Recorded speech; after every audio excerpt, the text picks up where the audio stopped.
Hello everyone, good morning. তোমরা সবাই কেমন আছো কমেন্ট করে কিন্তু জানিও। আমরা কিন্তু বেশ ভালো আছি। চলে আসলাম মঙ্গলবারের সকালে ছোট্ট একটা মিনি ব্লগ তোমাদের সাথে শেয়ার করতে। এই কদিন যাবত তোমাদের সাথে বড় কোনো রকম ব্লগ আমি শেয়ার করতে পারছি না। আশা করছি বৃহস্পতিবার থেকে করব আর সবটাই তোমাদের সাথে শেয়ার করব। যা ঠান্ডা পড়েছে, প্রচণ্ড ঠান্ডা, জানো তো। আমি এমনিতেই তো ঠান্ডা সহ্য করতে পারি না, তার মধ্যে সকালে এতগুলো কাজ করব কখন আর স্নান করব কখন। ওই জন্য না সংসারের কাজকর্মগুলো একটুখানি বেলা করেই শুরু করছি, যাতে রোদটা উঠলে একটুখানি কাজকর্মগুলো করার একটু এনার্জি পাই। তাই জন্য প্রচণ্ড ঠান্ডার মধ্যে সকালবেলা কাজকর্ম না সেরে একটু বেলা করেই সব কিছু শুরু করছি আর কি। তো সকালে স্নান করা, ঘর মোছা, ঘর ঝাড় দেওয়া এগুলো তো হয়েই গেছে। তারপর তাড়াতাড়ি করে পুজোটাও সেরে নিয়েছি। তারপর দেখা 9টা সাড়ে 9টার মতন বাজে।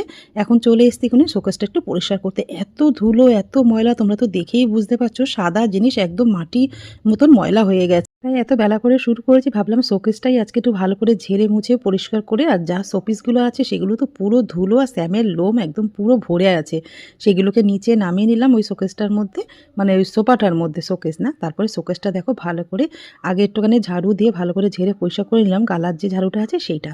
তারপরে যে আমি লিকুইডটা বানিয়েছিলাম বাড়িতে যে ব্যবহার করার জন্য সব কিছু মোছা, সেটা দিয়ে কিন্তু আমি একটা টিস্যু নিয়ে ভালো করে, সুতির কাপড় টিস্যু দিয়ে ভালো করে মুছে পরিষ্কার করে নিয়েছি। প্রথমে সুতির কাপড় দিয়ে মুছে নিয়েছি, তারপর একটা টিস্যু দিয়ে মুছে নিয়েছি। তারপর তোমরা তো দেখলে কতটা সাদা ধপধপ করছে, একদম মার্বেল তো ওপরটা, সেই জন্য তা ভালো করে পরিষ্কার করে নিয়ে ভালো নিচে উপরে শোকেসের চারি সাইডটা ভালো করে মুছে পরিষ্কার করে নিলাম। শুধু পেছনটা করা হয়নি, কেন ওটা তো সরানো যায়নি, সেই জন্য। আর ওই স্প্রেটা এখনও এত ঝাঁঝালো রয়েছে, কর্পূর আর ভিনিগার সব কিছু দিয়ে বানানো হয়েছে না, মানে আমি নাকে না সেই ঝাঁঝটা নিতে পারছিলাম, নাক চেপে তারপর ওই লিকুইডটা আমাকে চারিদিকে দিতে হয়েছে। শোকেসের নিচে বলো, চারি সাইডটা, মানে পেছন দিকে তো দেওয়া যায়নি, ওটা তো সরানো যাবে না, সেই জন্য ভালো করে মুছে পরিষ্কার করে নিয়ে তারপরে একটা টিস্যু নিয়ে কিন্তু শোপিসগুলো ভালো করে চকচকে করে মুছে পরিষ্কার করে নিলাম। তারপরে দেখো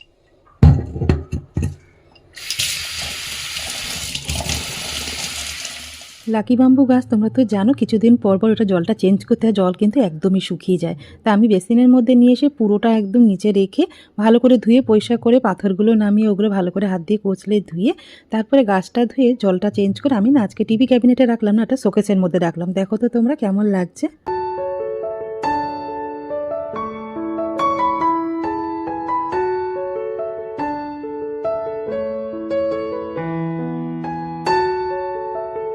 আমি না প্রচণ্ড ঠান্ডা পড়লে সকালে কোনো রকম কাজ করি না, যেটা করতে হবে সকালে ঘর মোছা, ঘর ঝাড় দেওয়া, এগুলো তো না করলে পুজো দিতে পারবো না।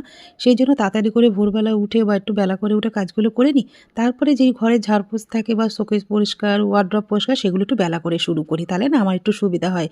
শোকেসটা পরিষ্কার করার পরে কর্নারের জায়গাটা যেন বেশ ভালো লাগছে, তো ওখানে বসে একটু চা না খেলে হবে বলো তো। তাই জন্য ভাবলাম যে আজকে ওখানটা বসেই চা খাই, তাই নিজের জন্য এক কাপ চা বানিয়ে নিয়ে কিন্তু বসে পড়লাম। মিনি ব্লগটা কেমন লাগলো